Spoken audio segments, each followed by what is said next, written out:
Bonjour à tous. Allez, j'en refais une là pour répondre à une ou deux questions en fait. Parce que y en avait qui étaient pas mal. Enfin, j'avais déjà répondu dans le passé, mais bon, allez, on va en refaire une comme ça. J'ai vu sur une de mes vidéos, il y en a un qui me disait, enfin, qui me posait la question, ah, ils servent à quoi les billets de 500 euros et de 200 euros, de 100 euros, on peut pas s'en servir dans les magasins, ils les refusent, etc. Il y en a même certains qui me disent que ouais, ils sont en train de faire disparaître la monnaie, machin, on peut plus se servir des billets de 100, de 200 et de 500 euros. Bah, ils veulent faire disparaître la monnaie à la longue. Ouais, je pense, mais je pense pas totalement. Ils pourront pas, à fond, ils pourront pas. Je pense pas, ou en tout cas, pas dans les années qui suivent. Peut-être un peu plus tard, mais pour l'instant, non. À mon avis, les plus petits vont rester. Mais bon, on verra. Ceux qui me disent ils commencent à faire disparaître la monnaie parce que on ne peut ouais, ils m'ont dit ça comme ça, on ne peut plus utiliser les billets de 100 euros, de 200 euros et de 500 euros dans les grands magasins ou dans la vie de tous les jours. Vous avez jamais pu vous en servir en réalité, hein. C'est pas d'aujourd'hui, ça a toujours été, hein. Les billets de 100, de 200 et de 500, moi j'ai jamais vu personne payer avec ça dans les magasins de tous les jours, hein. Faut savoir que c'est à quoi ça sert. En fait, vous avez un code couleur en fait au niveau des billets. En fait, nous dans la vie de tous les jours, nous les gueux en fait, vous vous servez desquels le plus souvent? On se sert desquels? Le billet de 5, le billet de 10, le billet de 20, le billet de 50. Voilà. Ça, c'est ce que vous voyez le plus souvent dans la vie de tous les jours, en fait. Donc, ceux-là, pour l'instant, ils sont encore en circulation. Tu vas dans un magasin, que ce soit un magasin de sport, alimentaire ou autre chose, tu payes avec ton billet de 50 euros, le mec, il le prend, il n'y a pas de problème. Quand tu commences à sortir un billet de 100 euros, ah, c'est déjà un petit peu plus rare, hein. Ouais. Ben, il y en a qui payent avec ça, hein, je crois. Enfin, moi, il n'y a pas encore très longtemps, j'ai vu payer avec un billet de 200 euros même, dans une grande surface. Bon, ils sont plus rares. 100 et 200 euros, ils sont rares, mais à vérifier. Mais je pense que tu peux payer avec ça, hein, si tu sors avec 200 euros ou je sais pas quoi. Enfin, c'est rare, c'est très rare. En général, les gens, ils payent avec des billets de 50. Enfin, ceux qui payent en liquidité, qui ont compris que ça ne servait à rien de payer avec du numérique. Et c'est vrai que quand tu payes avec ta carte bleue, t'es pas obligé de mettre au courant ta banque. Parce que quand tu payes avec ta carte bleue, la banque, ils savent direct ce que tu as fait. Et c'est bon, ils ont pas besoin de savoir ce que tu bouffes, ce que tu fais comme sport, etc. Tu leur dis, se faire enculer, tu vois. Mais non, en fait, le truc, c'est que c'est à toi, en fait, d'organiser ton économie personnelle, en fait. Voilà. T'as des billets qui servent à des choses et t'as des billets qui servent à autre chose. Donc, comment je fais moi à mon niveau, je préfère vous expliquer comment je fais moi, comme ça c'est plus facile à vous expliquer. Et vous, ça vous donnera des idées pour créer votre propre économie. Là, dans un premier temps, il y en a qui me posaient la question encore il n'y a pas longtemps, donc je vais vous répondre, hein. Il me disait, ah, si tu étais le président de la République, etc., etc. Ouais, bon, on sait que le président n'a aucun pouvoir, c'est Jacques Attali qui... Enfin, bon, ça on s'en fout. Alors moi, si on me disait, alors voilà, pendant 3 mois, c'est moi qui est chargé de remettre d'aplomb la France au niveau économie, tu vois. Enfin, la France, ou même une entreprise, peu importe, c'est pareil, ça se gère de la même manière. Et ben en fait, je serai un petit peu de l'avis de Pierre Jovanovic. Enfin, c'est ce que j'ai fait au niveau de mes comptes, il y a longtemps, c'était en 2010 ou 2011, je ne sais plus. Bah, qu'est-ce que j'ai fait? J'ai mis toutes les banques en faillite, voilà. C'est-à-dire livré à plan... merde, putain, comment ils appellent ça? Compte épargne logement, etc. etc. J'en avais 4-5 comme ça qui servent à rien. Bon, il y avait des ronds dessus, mais aucune utilité, puis il y en avait trop dessus. Donc, qu'est-ce que j'ai fait? J'ai mis mes banques en faillite. C'est-à-dire que j'ai tout supprimé, ça. Hop, voilà. J'ai tout sorti en liquide, j'ai tout supprimé. Et à partir de là, j'ai créé mes comptes, mes banques de dépôt, d'affaires, de spéculation, de plein de choses. Voilà, j'ai tout séparé en fait. Mettre les banques en faillite, et là tu sépares les banques d'affaires, les banques de dépôt, les banques de placement, les banques de spéculation, etc. etc. Moi, c'est ce que je ferais avec la France, ou avec n'importe quelle entreprise. Je l'ai fait avec à mon niveau personnel, et ça fonctionne. Alors pourquoi ça fonctionnerait pas? Bah, ça peut que fonctionner. En plus, ça fait de la sécurité. La maîtrise de ton organisation va dépendre beaucoup de ton organisation que tu as dans ton coffre bancaire. En fait, tu as plusieurs billets comme ça, 500 euros, 200 euros, 100 euros, 50 euros, 20 euros. Les 10 euros et les 5 euros, tu oublies. Ça, tu mets ça dans ton portefeuille, ça n'a rien à foutre dans ton coffre bancaire. Les 10 euros et les 5 euros, tu t'en sers dans la vie de tous les jours. Tu mets ça sur toi et voilà, c'est parfait. Il faut hiérarchiser, c'est-à-dire qu'en fait, tu as un code couleur sur les billets. Tu peux voir que les billets de 500 euros sont en violet, les billets de 200 euros en jaune, etc., etc. Donc déjà, tu peux trouver des enveloppes dans des papeteries de différentes couleurs qui ne vont servir qu'à ça. Tu sais que dans ces enveloppes, tu vas mettre des liasses de billets. Tu peux mettre des liasses de 500 ou de 1000, peu importe le billet en fait. Et sur ces enveloppes, tu vas marquer la fonction. Tu peux faire plusieurs enveloppes avec plusieurs fonctions, avec les mêmes billets. C'est vraiment à toi de t'organiser correctement. Alors il faut savoir que plus tes liasses plus tu vas ranger ton argent en fait dans ton coffre bancaire, plus les liasses elles vont grossir. Donc forcément tu auras besoin de plus d'enveloppes. Et bon ça doit de t'organiser pour savoir ce que tu veux faire après avec. Mais déjà il faut maîtriser ça. Et quand ton organisation dans ton coffre, ça aura une fonction, et là tu pourras te dire que tu as séparé ta banque d'investissement, de placement, d'affaires, de spéculation, etc., etc. Tu auras une certaine sécurité et à partir de là, tu peux faire autre chose. Les plus petits billets, 10 euros, 5 euros, ceux-là c'est ceux que tu gardes sur toi en permanence. Qu'est-ce que tu fais avec ces billets-là ? Tu vas faire tes courses, tu t'achètes le carburant pour ton véhicule et diverses activités, voilà. C'est ce que tu utilises toujours, même pour ta bouffe, etc. Ça, y a rien de compliqué à ça. Ça, c'est le plus petit en fait. C'est celui que tu vas avoir tous les jours. Tu vois, c'est pas compliqué. Ensuite, tu as le billet de 20 euros. Le billet de 20 euros, je m'en sers à quoi celui-là ? Celui-là, je commence à le ranger dans un coffre bancaire. Et c'est avec celui-là que je m'amuse à spéculer en fait. C'est-à-dire plan épargne-action en fait. Quand tu sors tes économies à la fin du mois, t'as forcément des billets de 20 quand tu retires 500, 500, 500 comme ça. Tu auras des billets de 20, ces billets de 20, tu les mets dans une enveloppe bleue, puis quand tu as assez, tu veux mettre un petit peu sur ton plan épargne-action. Tu achètes des actions bancaires, ça marche pas, peu importe. En tout cas, ça fait une sécurité et en tout cas, moi, c'est à ça que je me sers souvent en fait, le billet de 20 euros. Voilà. Ensuite, tu as le billet de 50 euros. Alors celui-là, tu peux t'en servir pour faire quoi ? Tout simplement, tu peux t'en servir pour faire la maintenance de ton véhicule, acheter de l'immobilier en fait, c'est-à-dire qu'en fait, si tu as besoin d'un canapé, d'un meuble ou autre chose, voilà, c'est avec ça que tu as payé. Donc tu te fais plusieurs enveloppes, comme ça, il y a une enveloppe, tu marques maintenance du véhicule, une autre enveloppe, tu marques mobilier pour l'appartement, etc., etc. Et là, tu es organisé comme ça. Les billets de 50, c'est mieux pour faire ce genre de choses. Après, on va passer au gros billet. Alors là, on va parler d'investissement maintenant. Le billet de 100 euros, tu peux t'en servir pour acheter des terrains ou des parcelles forestières, en fait. Tu peux en trouver entre 3 000 et 4 5 000.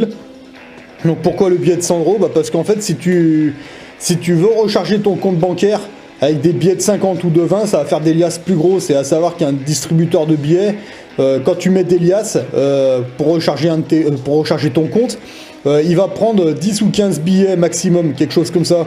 Donc ça sert à rien d'essayer d'approvisionner des billets de 10 ou de 20, ça va te prendre du temps, ça va faire des grosses liasses. Tu vas perdre du temps et bon, moins tu passes de temps devant le distributeur à faire ce genre d'opération, moins tu te mets en danger. Donc le mieux, quand tu achètes des terrains comme ça, des liasses de 100 euros en fait, par exemple, ça va faire des liasses beaucoup plus petites. Surtout si c'est pour payer 2000 ou 3000 euros. Bon, si tu arrives avec des liasses de 100, on est d'accord, tu mettras moins de temps. Donc les liasses de 100 euros, moi je m'en sers pour acheter les terrains et divers petits trucs comme ça, quoi. Le billet de 200 euros aussi, tu peux acheter des terrains, mais pas que. Ça dépend des terrains, tu en as des plus ou moins grands. Moi je te parle de terrain, pour le billet de 100 euros, on parle d'une petite batte survivaliste, donc un petit terrain comme ça, tranquille. Entre 3000, 4, 5000, tu peux en trouver. Après, tu as des terrains qui sont beaucoup plus grands, qui peuvent être à 8000 euros, 9000, 10 000, peu importe. Hein. Là, on parle d'un prêt, là, ce serait plus pour faire de la rente, en fait. Donc, immobilier de rapport. Donc, ça peut être un prêt, ça peut être une place de parking ou un box, en fait. Le terrain, le pré, comme ça, tu peux le louer, tu peux le mettre en location à un agriculteur qui va mettre ses vaches et ses chèvres, peu importe. Là, on parle d'un plus grand prix en fait. T'as la place de parking, tu peux la mettre en location, box, pareil, donc immobilier de rapport. Donc là, ça va être un petit peu plus cher, donc forcément, tu prends le 200 €, ça fait des liasses moins grosses pour aller au distributeur. Voilà, tout simplement. Et enfin, le billet de 500 €, à quoi il sert? Eh ben en fait, il peut servir pour l'investissement immobilier, mais un peu plus gros, c'est-à-dire un appartement, une maison, etc. Eh ben là, ouais, effectivement, tu peux trouver des appartements de rapport, que ce soit de l'immobilier multipropriété ou propriété tout court. Multipropriété, tu peux en trouver entre 3 000, 4 000, 5 000. Et bon, si tu peux te trouver un appartement dans certaines régions, tu peux en avoir à 25 000, à 30 000. Bon, bah là, ouais, effectivement, tu prends tes billets de 500 € pour approvisionner ton compte bancaire. Ça te fait des liasses un peu moins grosses parce que si tu veux acheter un appartement à 25 ou 30 000 €, bah, si tu arrives avec des liasses de 50, t'en as pour un petit moment, c'est pas terrible. Donc là, tu prends tes billets de 500 €. Les billets de 500 €, tu peux approvisionner ton compte avec. Donc autant prendre les 500 € pour le gros immobilier, puis comme ça te fait des liasses moins grosses et tu perds moins de temps à approvisionner à ton distributeur. Voilà à quoi sert le billet de 500 €. En tout cas, moi je m'en sers à ça. Alors en fait, je savais pas, et apparemment on peut acheter des billets de 500 € ici, quoi, sans problème. Ce fameux billet là, rose, avec les banques qui nous font chier là pour l'avoir. Là. Alors en fait, ça c'est utile parce que quand vous faites un achat immobilier par exemple, c'est plus facile à sortir du coffre et à remplir le compte bancaire quand vous allez à votre automate. Ça prend moins de temps quand vous avez des billets de 500 € que quand vous avez des liasses de 50 €. Alors ça c'est toujours bon à savoir. Je savais pas qu'on pouvait le faire ici quoi, de manière anonyme. Ça c'est impeccable ça. Quand tu reçois ton salaire, bon, tu retires tout, tu attends que les prélèvements se fassent. Une fois que tous les prélèvements sont retirés, tu retires tout et tu t'organises dans ton coffre bancaire. Ensuite, quand tu veux réapprovisionner un compte, que ce soit pour diverses choses en fait, c'est pas compliqué. Tu prends une liasse comme ça, tu vois à peu près de combien tu as besoin et tu arrives devant le distributeur. On va commencer avec les billets de 20 €. Tu veux faire une action, tu vas acheter des actions bancaires, tu veux racheter les parts d'une entreprise, enfin quelque part, et ben qu'est-ce que tu vas faire? Tu vas prendre ta liasse de 20 €, tu vas arriver devant le distributeur, donc il y a une manip, c'est pour recréditer en fait ton compte bancaire. Donc là il va te demander une liasse, donc tu mets cette liasse, elle va arriver sur ton compte, donc soit ça arrive sur ton compte courant et tu fais ton transfert sur ton plan épargne action. Et après de ton plan épargne action, et ben, tu peux aller investir sur tes actions bancaires que tu décides. Voilà, il n'y a rien de compliqué à ça. Le billet de 50 €, tu peux aussi t'en servir pour punir le banquier, c'est-à-dire le banquier t'a fait une crasse, plus ou moins grosse, et ben toi tu prends une liasse de billets, tu approvisionnes ton compte, et après, une fois que ton compte est approvisionné, tu vas avoir ton banquier, enfin ta vampirella, et tu lui donnes un ordre pour acheter des pièces d'or ou d'argent, peu importe. Bon, tu fais ta commande et puis ben ça va être prélevé sur le compte, voilà. Donc en fait, tu mets la somme sur le compte, direct tu vas au guichet, tu fais ta commande et c'est prélevé automatiquement. Tu iras chercher ta commande dans une semaine ou deux, peu importe. Voilà comment tu tapes la banque. Mais ça, c'est quand ils font une bêtise. Enfin, moi, c'est ce que je faisais, quoi. Quand tu veux faire un investissement immobilier ou de rapport, peu importe. Et ben qu'est-ce que tu vas faire? Et ben exactement la même manip, que ce soit avec le billet de 100, de 200 ou de 500, peu importe. Qu'est-ce que tu vas faire? Bah, tu vas mettre dans le distributeur, tu vas recharger ton compte bancaire, et ensuite, qu'est-ce qui va se passer? Eh ben, tu vas donner un ordre à ta banque. En général, le notaire, il te donne un papier. La banque va faire le transfert de ton compte au compte du notaire. Et ensuite, tu vas voir le notaire pour prendre possession du bien immobilier que tu as acheté. Et ensuite, tu pourras aller voir une agence de location pour le mettre en location, pour faire tout simplement ce qu'on appelle de l'immobilier de rapport et te créer ton propre salaire indépendant. Et voilà, donc en fait, vous voyez, vous vous organisez comme vous voulez, hein, il n'y a rien de vraiment compliqué, en fait, c'est simplement que il faut mettre le nez dedans. Là, comme ça peut vous paraître, ouais, mais c'est compliqué ton truc, bah non, c'est pas vraiment compliqué. Vous êtes quoi dans la vie? Vous êtes ouvrier, peu importe, vous avez votre métier. Allez, on va partir sur ouvrier. T'es ouvrier, t'es dans ton usine, tu travailles sur ta machine, là. Tu la connais ta machine, tu la connais par cœur. Quand tu es arrivé dans l'entreprise, donc peut-être que pour certains ça fait peut-être très longtemps, vous vous en rappelez peut-être plus, hein, mais le premier jour quand vous êtes arrivé devant votre machine, vous la connaissiez pas, vous disiez oh, putain mais c'est compliqué, etc., etc. Vous aviez votre chef ou un gars qui vous a formé sur cette machine, ça a duré peut-être pendant 1 semaine, 2 semaines ou 3 semaines, peu importe, mais vous avez galéré au début. Et là aujourd'hui ça fait quoi? Ça fait 10 ans, 20 ans que vous êtes sur cette bécane, peut-être un peu moins. Et puis là les pièces, bah vous les... C'est bon, la machine tu la connais, il n'y a pas de problème. Ouais mais peut-être que tu t'en rappelles pas, hein, mais rappelle-toi au tout début quand t'es arrivé cette machine, c'était waouh, voilà. Et avec le temps, bah aujourd'hui cette machine, t'arrives le matin, tu la fais tourner avec ton café, ton croissant, limite en lisant un bouquin et tu fais ta prod. Ok. Là c'est exactement pareil dans l'économie, hein. Au début tu mets ton nez dedans, c'est ta propre économie, tu fais ouah je veux pas faire de bêtises machin, non mais tu vas en faire des bêtises, tu vas en faire, c'est pas grave, j'en ai fait, vous allez en faire, c'est pas grave, c'est comme ça qu'on apprend, eh ouais. Mais le truc c'est que si tu mets jamais ton nez là-dedans, si tu ne te lances pas, tu sauras jamais, et le problème c'est que si tu te lances pas là-dedans, tu vas laisser tes économies sur tes comptes courants à la banque, et c'est le banquier qui va faire n'importe quoi dans ton dos. C'est lui qui va récolter tous les fruits, puis toi, à la limite, il va te balancer les restes, en fait, dans le meilleur des cas. Et quand il y a un problème, c'est toi qui ramasses. Eh ouais.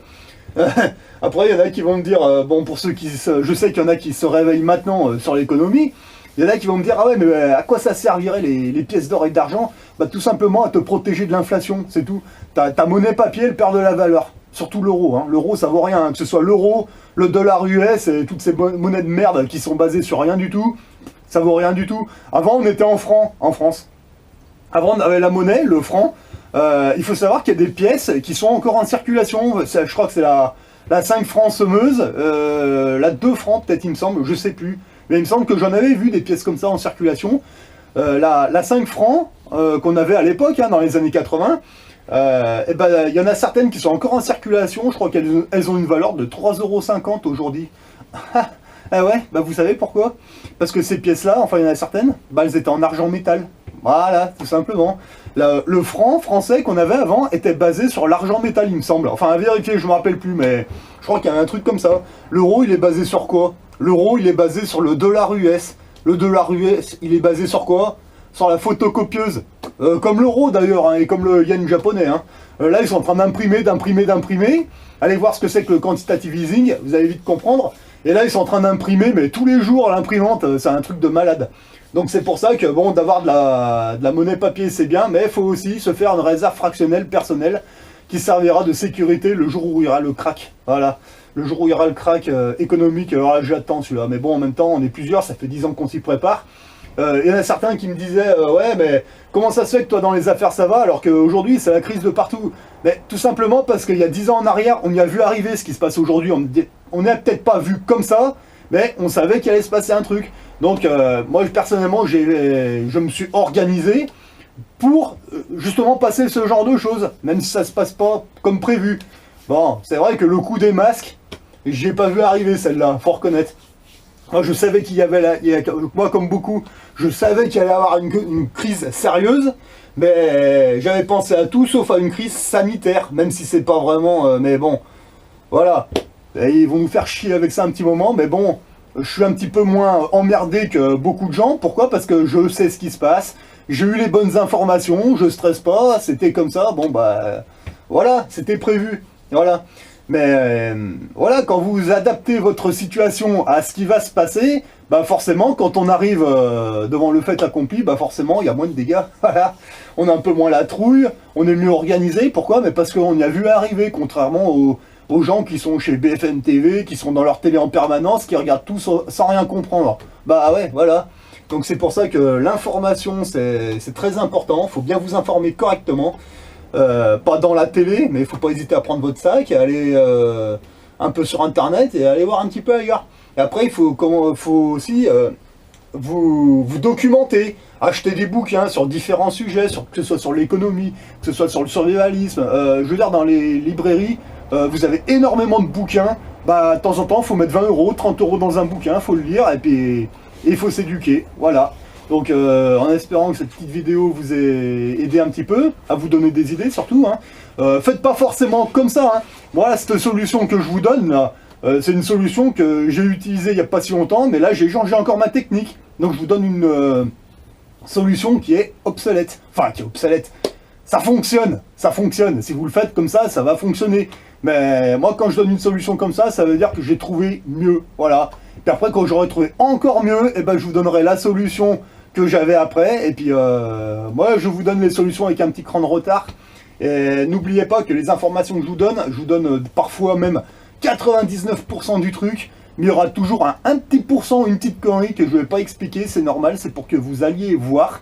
Et moi, je fais un petit peu comme la banquière de la JP Morgan qui s'appelle Black Masters. N'oubliez pas que le diable se cache toujours dans les détails. Voilà, je crois que c'était Black Masters qui a sorti ça, la banquière de la JP Morgan.